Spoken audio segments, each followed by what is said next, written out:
അപ്പോൾ വെച്ച പിറ്റേ നിമിഷം കേന്ദ്ര BJP ഗവൺമെൻറ് അതിനെ പുകഴ്ത്തുന്നു, അതിനെ ABVP പുകഴ്ത്തുന്നു, അതിനെ BJP വാഴ്ത്തുന്നു. ഇതെല്ലാം ഉണ്ടായി ഇവിടെ. ആദരവോടെ ഞാൻ ഓർക്കട്ടെ, ആദ്യം അതിനോട് കടുത്ത ഭാഷയിൽ വിയോജിച്ച സഖാവ് വി ശിവൻകുട്ടി ഞങ്ങളുടെ എല്ലാ സഖാവാണ്, ഉറ്റ സുഹൃത്താണ്. കമ്മ്യൂണിസ്റ്റ് പാർട്ടിക്ക് ശിവൻകുട്ടിയെ പറ്റി ആദരവുണ്ട്. ആ ശിവൻകുട്ടി പെട്ടെന്ന് പ്രകോപനം പറ്റിയ ഭാഷയിൽ പ്രതികരിച്ചെങ്കിൽ പോലും അദ്ദേഹം വളരെ വേഗം ആ നിലപാട് തിരുത്തി. അദ്ദേഹം ഇടതുപക്ഷ നേതാവിൻ്റെ ഭാഷയിൽ അതേപ്പറ്റി പ്രതികരിച്ചു. പിന്നീട് അതെല്ലാം കേരളം കണ്ട കാര്യമാണ്. ഇതൊന്നും പഴയ കാര്യങ്ങളുമല്ല, പാടെ മറന്നുപോകാൻ സമയമായിട്ടില്ല. അതെല്ലാം ഇരിക്കെയാണ് ഈ പറയുന്ന അസ്വാഭാവികമായ തിരക്കോടുകൂടി,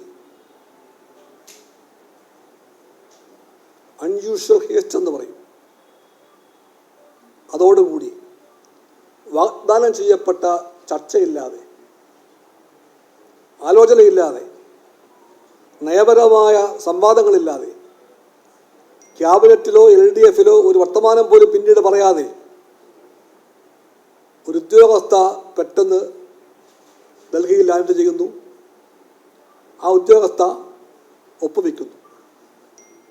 ഒപ്പുവെച്ച പിറ്റേ നിമിഷം കേന്ദ്ര BJP ഗവൺമെൻറ് അതിനെ പുകഴ്ത്തുന്നു, അതിനെ ABVP പുകഴ്ത്തുന്നു, അതിനെ BJP വാഴ്ത്തുന്നു. ഇതെല്ലാം ഉണ്ടായി ഇവിടെ. ഞാൻ സഖാവ് EMSനെ ഓർത്തു പോകുന്നു. ഇപ്പോൾ സഖാവ് EMS അന്ന് പറഞ്ഞു, എൻ്റെ കുട്ടിക്കാലത്ത് ഞാൻ വായിച്ച പ്രസ്താവനയാണത്.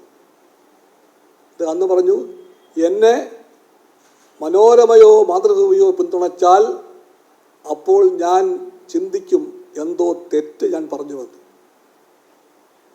ഞാൻ വായിച്ചിട്ടുണ്ട്, വിദ്യാർത്ഥിയായിരിക്കും, സ്കൂൾ വിദ്യാർത്ഥിയായിരിക്കുമ്പോൾ.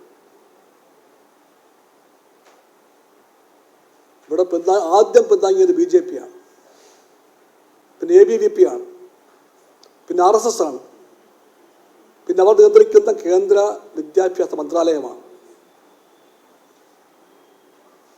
അതുകൊണ്ട് something is wrong with the PMC and NEP.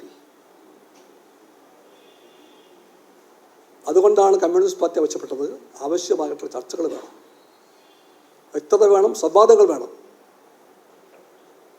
അതുണ്ടാകാതെ പോകുന്ന ഈ തിരക്കെന്തിനു വേണ്ടിയാണ്? Why this unusual haste and for what? എന്തുകൊണ്ട്, എന്തിനു വേണ്ടി?